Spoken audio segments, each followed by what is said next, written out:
Welcome to the K Factor podcast, where we turn up the heat on all things fire protection. Brought to you by the American Fire Sprinkler Association, this podcast sparks conversations about the latest technology, trends, and tools shaping the industry. Join the AFSA Tech team as we fan the flames of innovation in fire safety.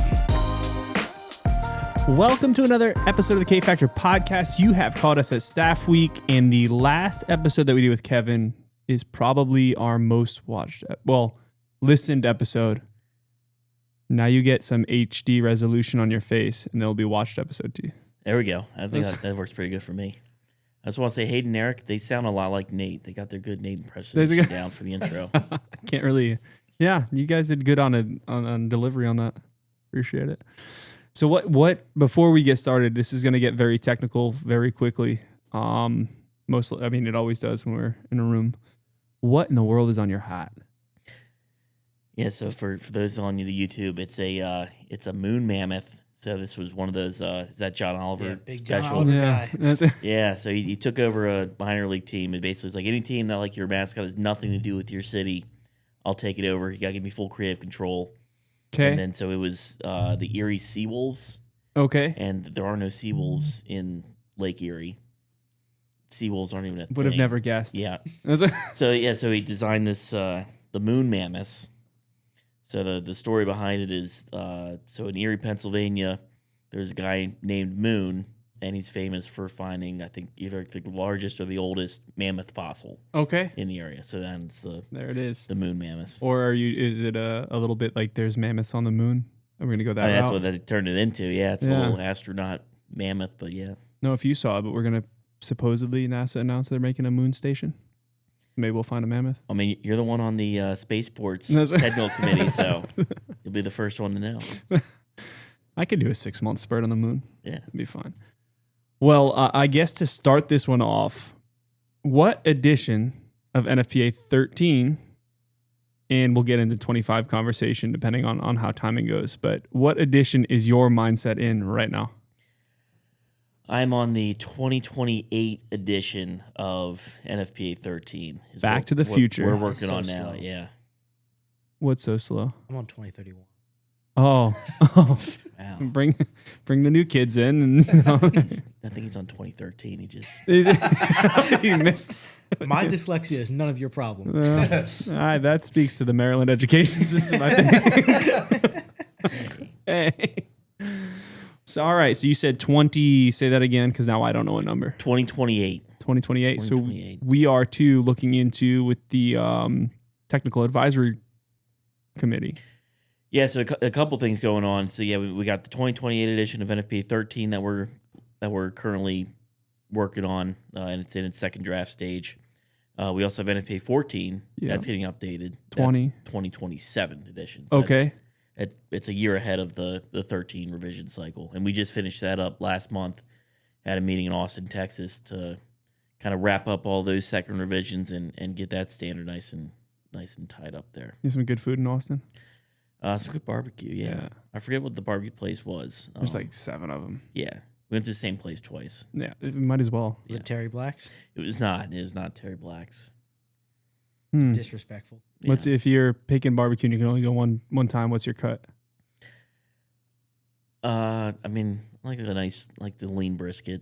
You like lean brisket? You don't like the fat? No, I like the lean brisket. Okay. Yeah. I think I'm going burnt ends. Myself. Burn ends for sure. Burn it, yeah. Actually, that burn it, yeah, that would be good. Yeah. So, and also 20. We talked about 20 a little bit. Yeah, 20. So yeah, we still got some time on NFPA 13, NFPA 20 for sprinklers and fire pumps. They're currently open for public comment. I don't know when this is going to get released, but June 4th is the deadline to submit a public comment for both those documents.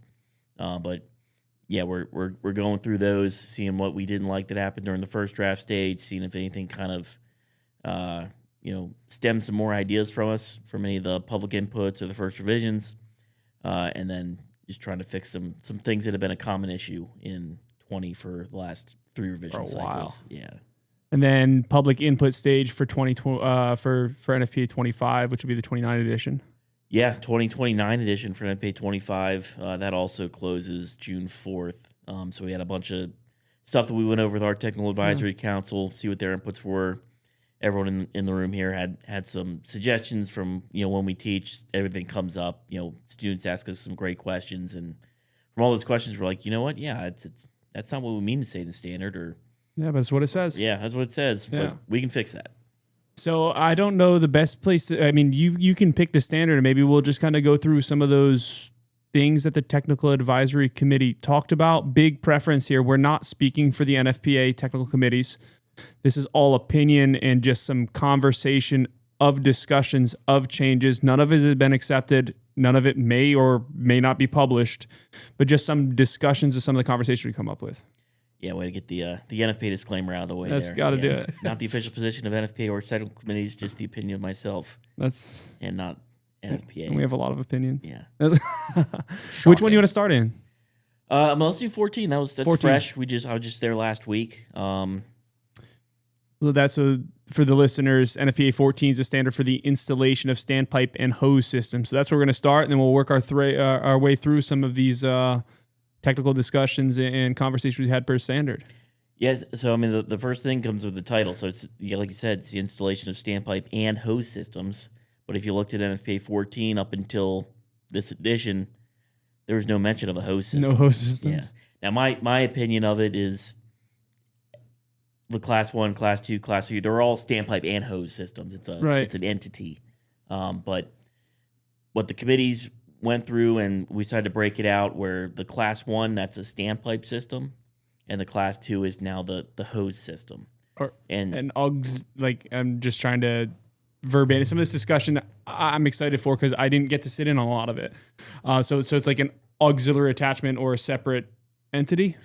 No, I mean, so like the Class 2 system, it's really the differentiation there is Class 1 is for structural firefighting. Okay. And we had some annex notes added to the definitions of the standpipe classes in the book. And then Class 2 is to fight the fire in its incipient stage with trained personnel. Okay. Or firefighters. It's an option for them to use it when they get there. But ultimately, my misunderstanding of it, and I kind of called myself at second draft, I had submitted a public comment to just delete the definition of hose system altogether. Because I was like, that's stupid. Like, no, and like you need a hose on all the systems. Like, how do you have there was a path where you could have a hose system, but then 14 doesn't require you to have a hose because the fire department doesn't use it. They don't trust it. They don't expect you to maintain it properly, so they're going to bring their own hose. Have I told you what I call that requirement? What? It's a ludicrous comment. Or a requirement. Because it's hose in different area codes. HOSE. Oh, okay. You don't like that? No. Okay. In different area codes. I mean, you said jurisdiction may or may not require you to have the hose. The class didn't either. It's all right. That's all right. It's fine. Yeah. Someone will appreciate it. But yeah, so I mean, I had a public comment to delete that definition, and this is where kind of you got to be fluid in these meetings. So right before that comment's coming up, I'm flipping through the standard, looking. I'm like, okay, look through the requirements of Class 2 systems. I'm like, wait a minute. If it's a standalone Class 2 system, technically you can't get rid of the hose. That it's required. So it's there. I was like, oh, okay. So what we were confusing before is typically in the building code, if you're required to have a standpipe, it's either going to be a Class 1 or Class 3 system. Right. And Class 3 system has both the Class 1 and 2 connections. So 2.5 and inch and a half. Yeah, the 2.5 and inch and a half hoses with the inch and a half hose being optional. Okay. But if you just have a standalone Class 2 system, which we don't typically have in the U.S. a lot, but we do have it in Canada, some European markets. They required some EN standards for European nation. I don't know what it's European, whatever. Yeah, it's their standard stuff. It's in metric. It is in metric. But they use standalone hose systems. Okay.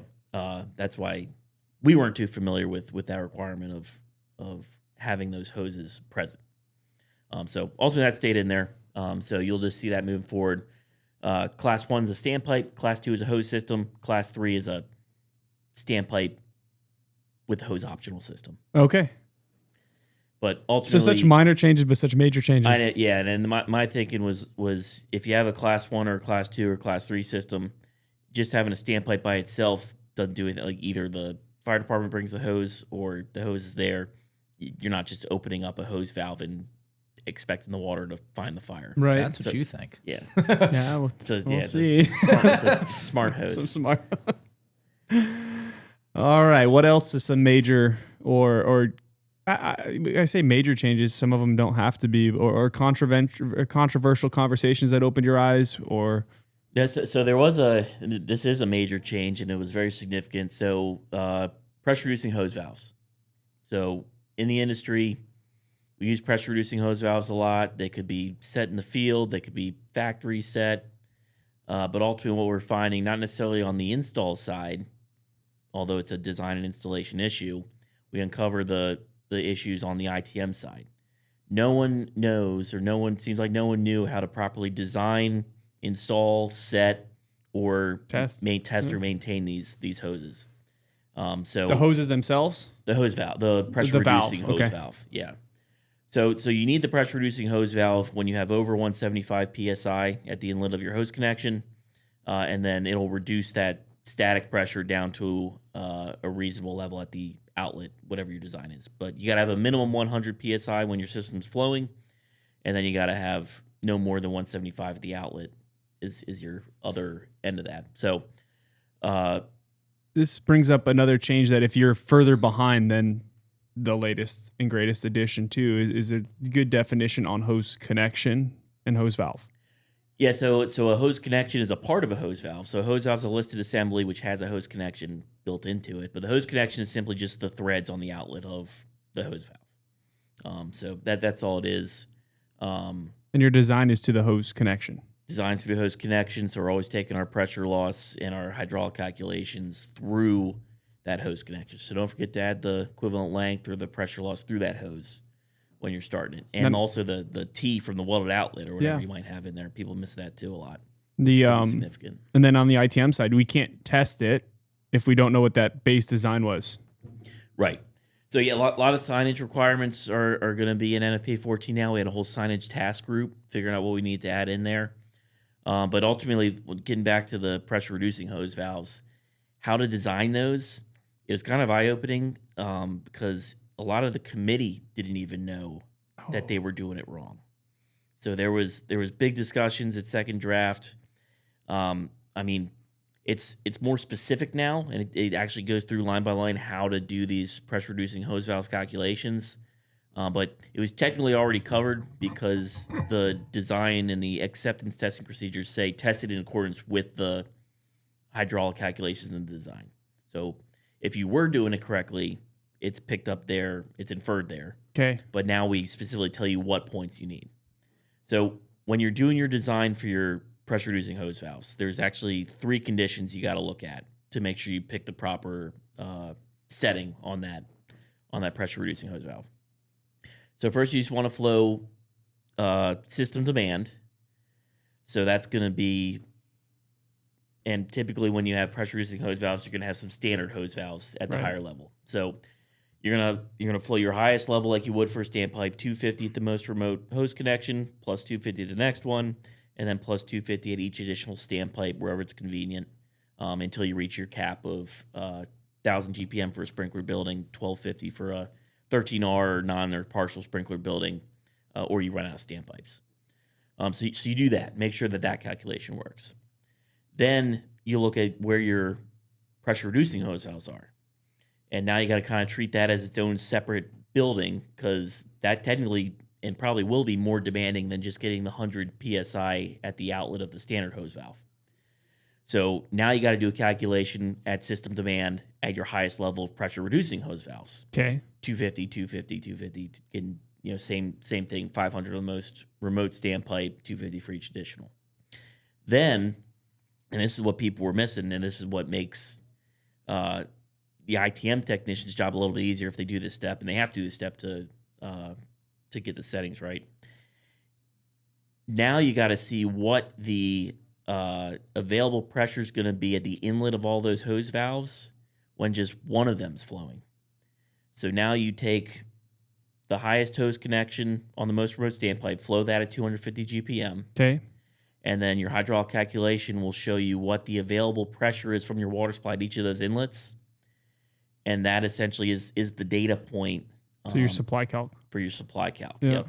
Yeah, so you got to do and that's what's different about the pressure reducing hose valves is now you have to do a supply calc, not just a demand calc. Right. So you do the demand calc for the standard hose valves, and then you do 2 supply calcs for the pressure reducing hose valves.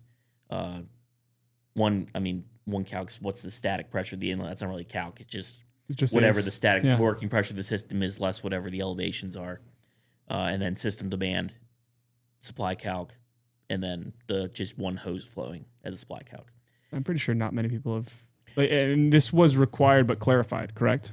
Yeah, it was because it just said flow it based off the design requirement. But so now when you do your field testing and field acceptance, you have to flow it like you did your calculations. So now in the field, you're flowing system demand for your standard valves. So you're flowing 1,000 GPMs a minute till you verify your demand there. US GPMs? US GPMs. And then you're doing your level of pressure reducing hose valves at system demand. So that's another 1,000 GPM that you're flowing until you get that set correctly and make sure that works. And then the last condition, now you got to go to every single pressure reducing hose valve in your building and flow each one of those individually at 250 GPM, just that hose valve, to verify that that's setting correct. And then that's the data that we actually put on the tag or the sign at that pressure reducing hose valve. So you have the inlet static pressure, the inlet residual pressure while it's flowing to 250 GPM. So that happens at acceptance. It happens at acceptance. At design, Yep. at acceptance. And then is it expected that inspection testing and maintenance, when we do our flow test, outside of that, to confirm all of that? Yeah, so when you do your 5-year flow test for a pressure reducing hose valve, you don't have to be flowing 1,000 GPM all day. Now you just flow the 250 GPM for each individual hose valve. You match those pressures that are on the tag at each individual connection. And because Standpipes have the drain riser with the test connections every other floor, you're just flowing right into the drain. So there's hopefully no mess, as long as your drain's sized appropriately and it discharges to a acceptable location. And this is what you're going to see as listeners happens on a daily basis with us. So we should probably start looking at 25 to make sure that there's some annex explaining that. Yeah, so luckily 25, I think, caught this issue a little bit earlier. So, Jonathan Carl from Victaulic was kind of pushing this in 25 last cycle. And I believe we got something in there that covered it a little bit. Probably need a little more. But yeah, I mean, I'm telling you, even members of the committee were kind of like shocked about What should happen? having to do that individual hose valve calc. And we had a demonstration of how it's done on the design softwares. And I think what the confusion was people were trying to write the standard to basically conform to how the design softwares do that supply calc. Yeah. Instead of just telling you what data you need, which is interesting. Which is just the static pressure and then the residual pressure at system demand and the residual pressure with just one hose valve flowing. So this is just some heads up for those who are doing inspection testing and maintenance. It should be easier in the standpoint that we should have more data going forward to what needs to be tested and what that design information is, but gone are the days of the 5-gallon bucket to do a hose valve control valve test.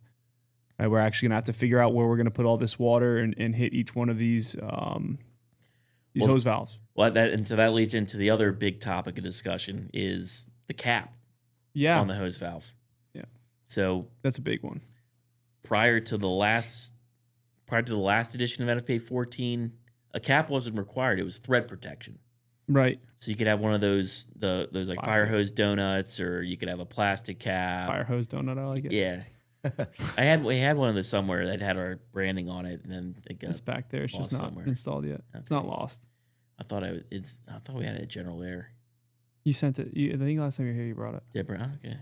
I think so. Maybe not. Maybe it's at General Air. It's somewhere. It'll be here eventually. Yeah. But yeah, so those hose caps weren't ever required, even though 25 always said verified the hose caps there. Yeah. But 14 always just said threads shall be protected, not necessarily capped.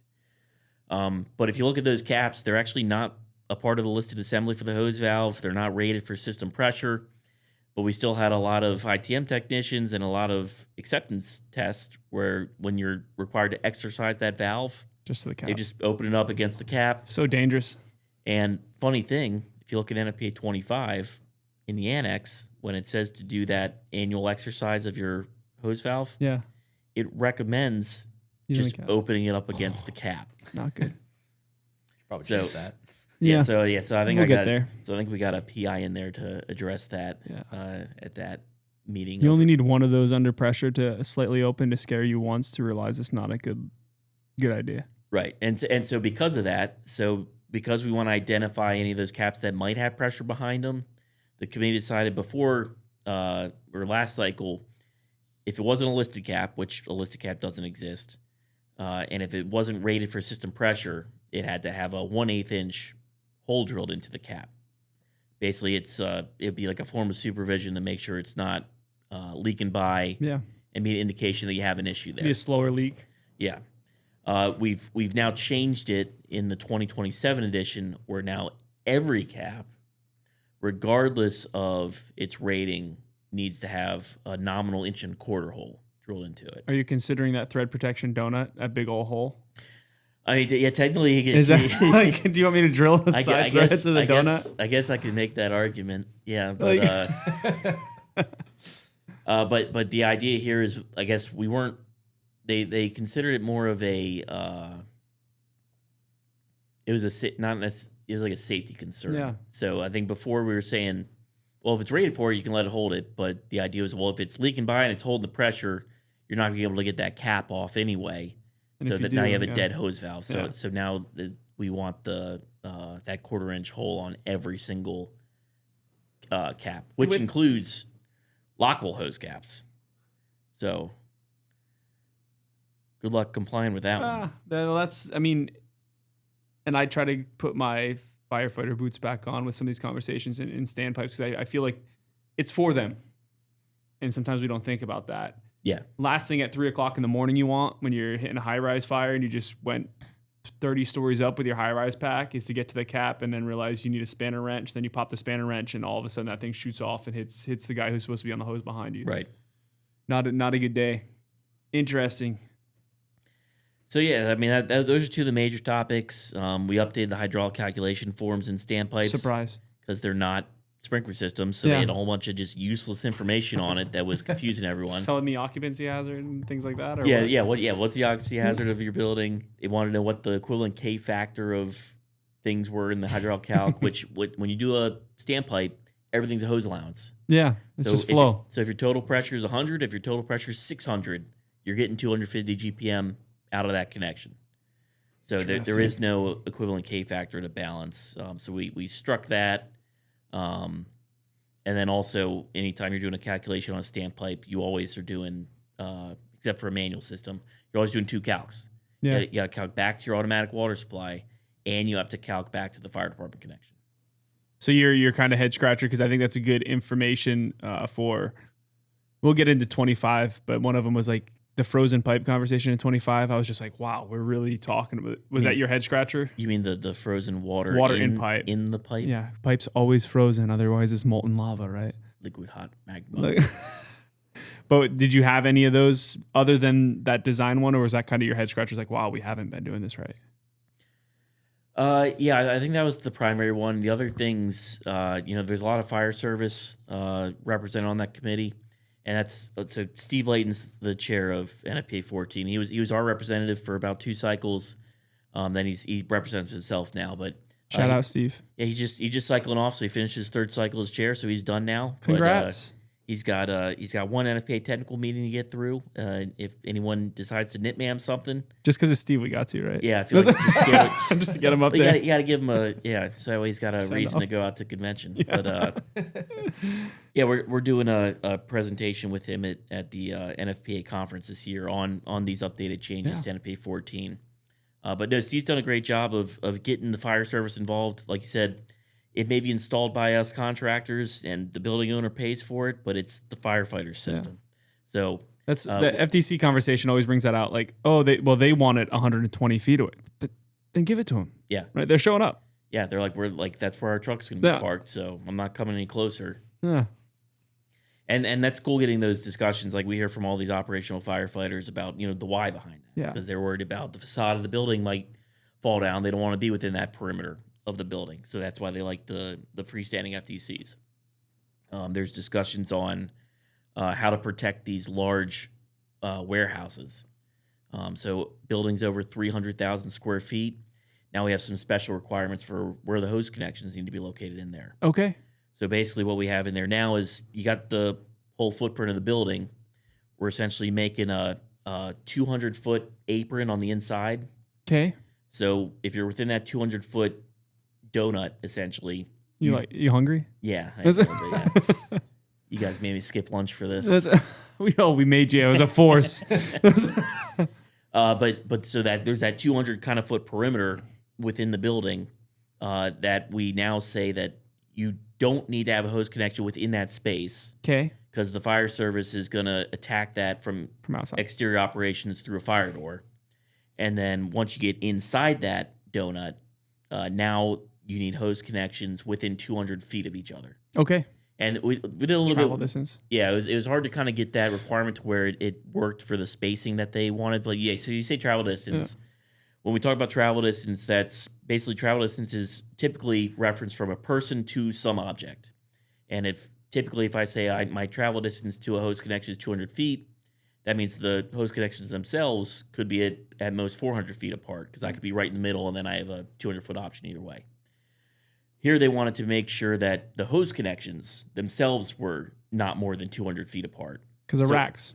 So yeah, the racks and make sure they're visible and they have to be uniquely identified. So if you're in like a parking garage, you might see like a red stripe all around a column where they have like fire extinguishers or fire hose valves identified. So we added that in there. But yeah, so we had to be kind of get creative with that language, and it's kind of the one instance in the book where we don't use travel distance like it's supposed to be used, where we say that the travel distance from hose valve to hose valve or from hose valve to fire door shall not exceed 200 feet. So same, but different. Yeah, and that's where kind of knowing what that definition of travel distance is, which we take from the Life Safety Code with NFPA 101, you kind of got to remind people, it's like, hey, travel distance, double it, that's a spacing. Right. And then we had to add the endpoints, but that's fun discussion. That's good discussion. You got to get creative to get the intent. And that's what I like doing. I like solving problems and figuring out what do you want? Yeah. And I can get you some language that'll make it work. Yeah. I might not agree with that language, but at least we can try. Then we'll argue over the technical merits of it and not the nuances of writing code and standard language. And I think it's interesting too if people have worked with us as a group. We're all for difficult conversations and controversy, and you can change our minds. But what we're really driving to is what's good fire protection, what's best for our contractors, and give me the good reason. Right. Before just saying X, Y, Z. But we like arguing. As long as we have a good technical substantiation, we'll finesse the language to get there in the end. And Kevin is especially good at finessing the language to get the intent across while still keeping good fire protection. He's our abacus. Yeah. Yep. Like a good list and good pivot table. Someone I almost permitted. fought someone for you because they were like, "Oh, pivot tables are cheap." I'm like, don't talk about Kevin's pivot table. They're so easy. So you want to put a bow tie on 14 and move on? Yeah, I think that's everything in 14. Those were the hot topics. The standing conversations? Yeah, I guess. I was trying to make a pun there. That didn't work. No. It flowed well. But yeah, I think, I guess really the one other thing that you won't find in the next edition are test plans. So there was a push to have hydrostatic test plans and pneumatic test plans as part of a requirement that would have to be approved by the owner, submitted to the owner, which really we believed was just an owner's requirement. I mean, how big of a report do you need to write up to say I'm pumping my system up to 50 pounds in excess of system pressure and making sure nothing drips? So it was brought about as a safety concern. Not unfortunate, but I guess thankfully there weren't that many. There weren't, I don't think at all in the sprinkler industry at least, there weren't any documented safety incidents with hydrostatic tests, pneumatic tests.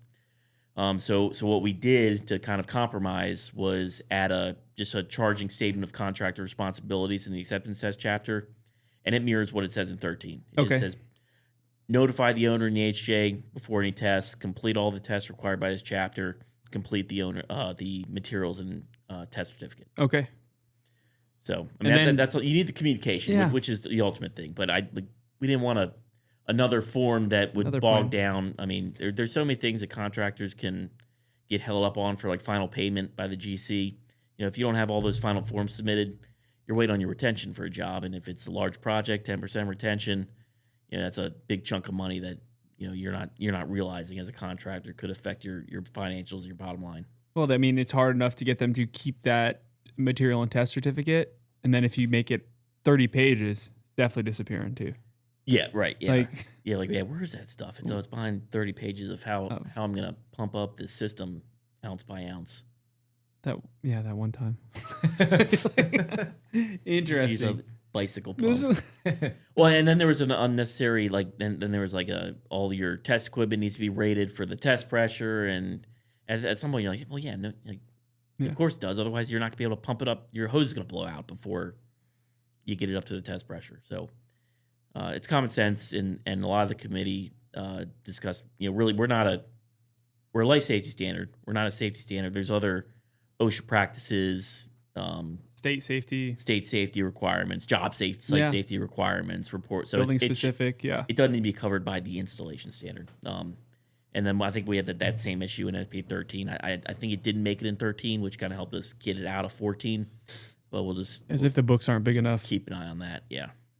Interesting. So which one you want to move into next? 20?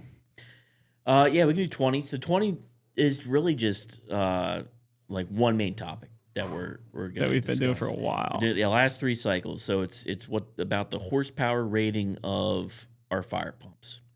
Just a quick, that's the installation standard for fire pumps. All right. Our stationary pumps Stationary pumps for fire protection. for fire protection, Yeah. AKA fire pumps. Yeah, so the primary issue is, and so there's a tech update, I think, that went out March 30th. If you guys want to look that back up, it has a real good explanation of it. It has some good articles about where, you know, kind of the history of it and the history of the requirement, where it came from, how it changed. How do they find the old tech updates? So the old tech updates, there should be an archive on our website. So I think if you just go to firesprinkler.org/tech update, That should get you there. should be there. We'll double check that before. Yeah. But yeah, they're there. We don't have a catalog of all of our tech reviews, just the tech updates that basically we all review and stamp and make sure it's good for public consumption, not just an individual jurisdiction to a very specific question. Not actually stamp, Yeah. but stamp Yeah. of approval. Yeah, figurative stamp. Yeah. Good clarification there. yeah. I just want to make sure that no one is. No, they told me I could. That's it. Yeah, AFSA cannot provide consulting services. All right, disclaimer out. Back to our stationary pumps and the one I wouldn't say headache, right? But kind of a confusing conversation. Yeah, so it really goes back to an interpretation of the testing labs. So prior to 2019, the requirement, well, and this is still the requirement. So NFPA 20 says that the pump power supply to the pump motor needs to be rated to ensure that the pump can operate across any flow condition. And prior to 2019, any flow condition was, and assuming this is a minimum standard with reasonable degree of fire protection, any flow condition will be any flow condition that pump's designed for. All the way. 0 to So pumps can work up to 150% capacity. So up to 2019, that's what the labs tested. They did up to 150% capacity. That's whatever the brake horsepower was at that point, that is what the rating of the pump was. In 2019, the testing labs made a call on that and changed their interpretation, and now required all those pumps to be tested at any flow condition, which is what the language says, but it's what any flow testing condition. labs? So any UL, FM, Okay. any testing lab now tracks it like that. But they interpret it as any flow condition that pump is capable of performing. It could be 600%. Could be, yeah. So It could- basically you run that pump out until the horsepower actually breaks, Yeah. and then that's what the rating has to be.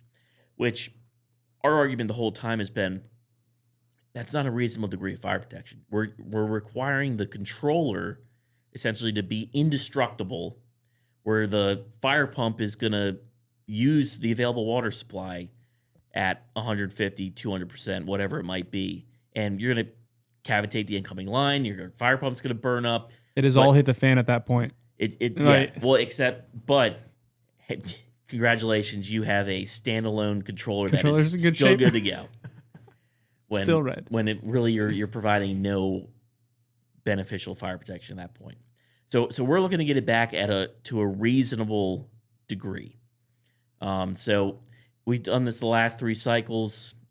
There's parties on both sides. 20 committees a little bit interesting because you kind of have the people who are on the mechanical side, and then you have the people on the electrical side. And this is where we're kind of not getting consensus from the electrical side because they want their indestructible controller because they don't want to see the headlines saying, "Oh, fire pump controller burned up." But that's the point of a fire pump. It's intended to run until it burns up. Yeah. So I mean, our argument's always been, if you don't want to do 150, fine, we're okay with that. We just want, and the testing labs now want, tell us what that set point needs to be. Doesn't need to be unlimited. Do you want to be 150 like it had been interpreted before 2019? We've submitted 175% capacity. We submitted 200% capacity. At first draft meeting, we passed revision for 220% capacity, Okay. which essentially extrapolated that steepest curve in NFPA 20 and brought it down to basically the last usable point where you're pumping 0.01% is at 220 if you extrapolate that steep curve. So we passed at the meeting, but it failed ballot because it didn't get 2/3 of the votes from the members. Why do you think that was? I think there's just a group that doesn't want to limit it at all. Okay. And you need 2/3, so there needs to be some consensus. But I think the issue we're going to run into, and the issue the committee might run into, is if you keep kind of going against what the public directive is. So we had a NITMAM and a certified amending motion on this last cycle, and we prevailed on that. It passed at the technical meeting. Basically the membership of NFPA said, yeah, with the limit of the fire pump, I think it was the submitted as 200%. 200, yeah. And that was passed. But because of how the motion was made and because it was an accepted public comment, you still have to get final consensus from the committee. And ultimately, it was one of those votes where the committee could accept what the membership voted on, or if they don't accept that, then it goes back to the prior edition, which the prior edition was what they wanted anyway. Right. So I kind of don't like making those motions because it's like it seems to me it's futile in some instances because it's like, okay, well, do we want to do what they did, or should we just stick and do what we did?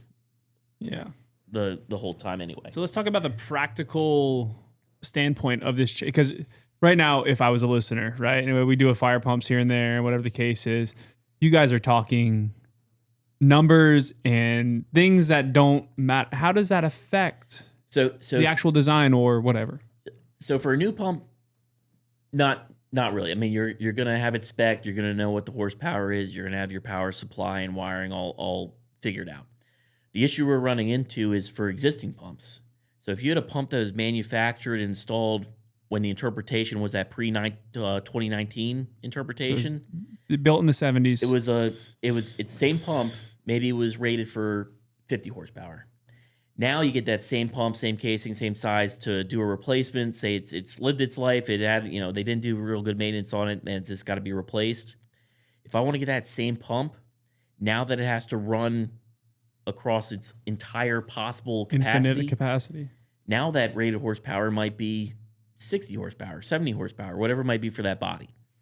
And the issue we're running into is, well, higher horsepower is higher wiring packages, capabilities from the electrician, and you can't make it work with the existing electrical. So you're going to an owner and you're having that tough conversation saying, hey, your pump doesn't work. I'm going to order you the same one to swap it in. But now you got to call the electrical contractor to upgrade your electrical whole service. grid, yeah. Not the And grid, the electrical piece of it is normally, up to 2 to 3 times what just the mechanical installation pieces. Well, and then on top of that, it's not only upgrading the electrical, but it's oftentimes the controller to go with it as well, right? Because that has the higher electrical. Yeah, the control. components as Yeah, the well. So controller it's not- rating would have to affect that. Whatever the volt. Yeah, and It's the same, except not really, because it's higher wire sizes from the line coming in to the controller, new line from the controller to the motor. Yeah, and you got So fire pumps, they It's always they got to be directly connected from the power supply. No disconnect other than that dedicated disconnect. So the only way you can shut power off to the pump controller is by shutting power off to the whole building. Yeah. And, So- and you said to the customer that hard conversation of your pump doesn't, but it does work. It just doesn't work for this application because Right. like, it could work. Well, I mean that design of that pump, if it's a 1,000 GPM at 100 PSI, yes, I'm giving you the same pump, but I can't use the same electrical piece of it because that has to be upgraded to the new horsepower. It's a based hard on that rating. conversation. Yeah. So we're just looking to do that, and for us, every example for the negative vote we've seen, it's really either a catastrophic event happened, broken underground main, maybe you had some incompetent person opening up every single hose valve, which at that point, we have in every standard now. You got to be a qualified personnel to touch and install and inspect and maintain these systems. So Not trained and knowledgeable. So why are we putting that in there if we're not going to kind of write the standard, assuming there's some level of competence and common sense being used? But I mean, it's funny because up until the first draft, 20 didn't even say it was a minimum standard. We put in a public input. That's crazy. to say 20 is a minimum standard. Yeah. Like they're all minimum standards, minimum codes. If you want to make your controller indestructible, Go for it. go for it. But don't mandate it. Well, that's the hardest part that we have in all of this fire protection and it's conversations that we have. It's regulated and mandatory and expensive for hopefully a system we never have to use. So Right. if we make it so stringent that the owner can't swallow that pill, Yeah, they'll just find ways to not have to sprinkler their building, and you have a harder time getting sprinklers required. It's a very hard. You go too hard, and you lose everything. And I don't know, it's just a kind of a hard thing for us to balance. That's probably, especially with pumps and our pump testing, it's like, how about we step back and look at what this is actually for and who's got to eat the cost. Right. So I mean, from the NFPA membership, it's clear that there needs to be a set point for that test. Mm-hmm. Unfortunately, we keep some negotiation tactics, I guess. 175 wasn't enough. We went up to 200, no technical substantiation. We went up to 220. Still don't like it. So at some point, it's like, this guy, what number is it? Did you pick 1,200? So so our based on the TAC discussions, and this is more of a procedural thing, and why we're like this. I'm not just doing this to be a jerk. Or because you agree with each one of them. Yeah, Yeah. but we're going to submit public comments, and we're going to say that the horsepower rating shall be based off of 150% capacity. Then I'm going to submit another public comment saying 160, then 170, then 180, then 190, then 200, then 210, then 220, then 230, then 240. Help us 250. help you. And be like, listen, I think our primary one right now is 180% capacity, with the substantiation being 20% safety factor is a reasonable safety factor that's used within the fire protection industry. But the reason I'm putting in 10 individual public comments is because of how the process works. If I want to submit a NITMAM or that notice of intent to make a motion, you can only use the specific language you submitted. So that way, no matter where the discussions go, I'm not going to be, stuck with what my one submission was, and kind of take the input from the committee, see where they're feeling, whether it's high or low or whatever, and then have those 5% increments to choose where I want to do a NITMAM. And if they're still being wishy-washy, I'll do 20 NITMAMs. I will argue the same thing 20 times. Yeah. And Kevin's game to play the game. yeah. I think Carrie Bell was like, I've never seen anyone do like a shotgun NITMAM before, but that'd be exciting if Hold my got beer to and that. watch this. And that's another thing to point out too is with hope and trust in the system that's in place, which I think is a good system if we use it right. Oh yeah, the best system. I agree. Yep. You should have a technical substantiation on why 160 is not it. That's the hope, right? I mean, let's say they pick the extreme 220. Right. Okay, then why?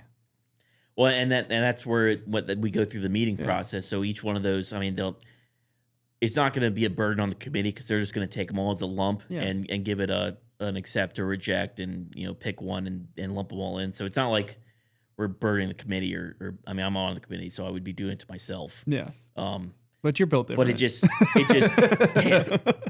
just gives us the options later down the road. It's all going to be moved as one action. Yeah. So we're not going to be sitting there for 10 days going over all my 1% 160. increments. That was the first time though they said I think we should just have Kevin go with 1% increments infinitely, and he's like, oh okay. He's like, but you won't see that. And you can't use AI or anything for NFPA comments, so I'd have to be doing that all manually. Yes. 1%, 2%, 3%. It sounds like a pivot table. Good, yeah, good do pivot. I guess this is just kind of a generic fun question. If you had to pick the personality of the two committees that we talked about, like a comparative person, because they all have their own personality. No matter how you want to describe it, whether they're like jocks, nerds, whatever, how would you describe both 14 and 20? I mean, it's very, I mean, like I said, 14 is very fire service heavy. So it's all about operations and kind of the nitty gritty of you just making sure you get the right flow and pressure. Fairly practical committee. Yeah. Very practical. Location of hose connections, the hydraulics calculate, and I think that showed in the hydraulics calculation discussion where even, multiple engineers on the committee are like, oh crap, I think we've not been doing this right. Let me go check a design real quick. I'll be back in an hour. How long is lunch? But it's only 10:30, but we're taking a break for lunch, right? Yeah. But I feel like 14 is a practical document. 20, I'm hoping is going to be a more reasonable document after we finish this cycle. But there's a lot of electrical equipment and requirements that go into it, and really a lot of the NFP committees are split into multiple committees. My opinion, I think the 20 committee would probably benefit from being split into kind of a mechanical committee and then an electrical committee, because you can tell there's some people in the room when you get to chapters 9, 10, 11, 12 for the controllers and drivers, it's like, look, get shut down, get my other work done. So like discharge kind of separation is what you're talking about. Yeah, kind of like in 13 where you have an installation committee and you have a discharge committee, which wouldn't help us because then those horsepower requirements would be would only be indestructible. What if how do you make that happen? How do we separate into different subcommittees within a committee? So I mean that'd be something you'd like have to appeal to the Standards Council, which I think if this goes the way I'm thinking it's going to go, if we get something passed at the meeting again, it fails ballot, we nitmam it, it passes at the meeting, and then for the third cycle in a row, the committee just says, I don't care what you say, I'm going to do what I want to do. Then I think that's where the Standards Council will come and say, listen, you either got a deadlock committee, we're going to dissolve you and put all new people in, or we'll split the issue on those specific ones. But same kind of thing happened when we did water supply analysis.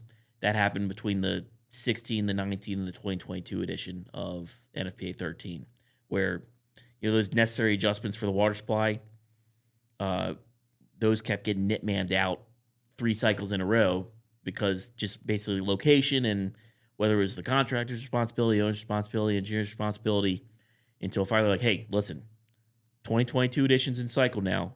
You got to figure it out. You're going to have a task group. You're going to get somewhere where everyone's on board, is equally unhappy with the result. Put it through, and now we have some guidance. It's all in the annex. It recommends necessary adjustments that are done by the owner and the engineer. So it's at a good spot, and it's some good language in there to Conversation. educate people. Do you know of any? We'll have to maybe hit up John and Bob of any dissolved committees. That sounds like a mess. Are you aware where it's come down to that? Well, I guess I had a call earlier this week. So NFPA 13E, which is the not training, but recommended practices for fire operations on water-based systems. So we're actually looking to move that. There was a consolidation in there's a 1,400 set of documents and there's a 1,700 set of documents. And we felt that scope of 13E more aligned with the 1,700 set of documents. So we're going to recommend to the Standards Council as a committee to move 13E and renumber it as 1713. But then that would change the scope and responsibility of 13E to a separate committee. Okay. So that committee is not dissolved because they still have all the 1,400 series documents to work on. But for the installers, maintainers on that committee, which is just, I think, me, I don't know that there are any other ones represented on there. I think Pete Schwab attends some meetings, but I don't think he's specifically on the committee. But that would dissolve the committee for me, essentially. Yeah. So we would basically say, hey, I now have no interest in the 1,400 series, right? But I will move over to the 1,700 and apply to that committee. So we've hit this is always a fun conversation, and we don't really have a timer for this. We meet every quarter with the TAC, so anytime you're in, I think you're going to see, or the listeners are going to hear, but we do have a meeting coming up in 8 minutes. How about we pick one small NFPA 13 as a teaser, and that'll conclude this episode, and there'll be a part 2 because we'll come back to record. Sure. Yeah. Let's see. Small thing as a teaser.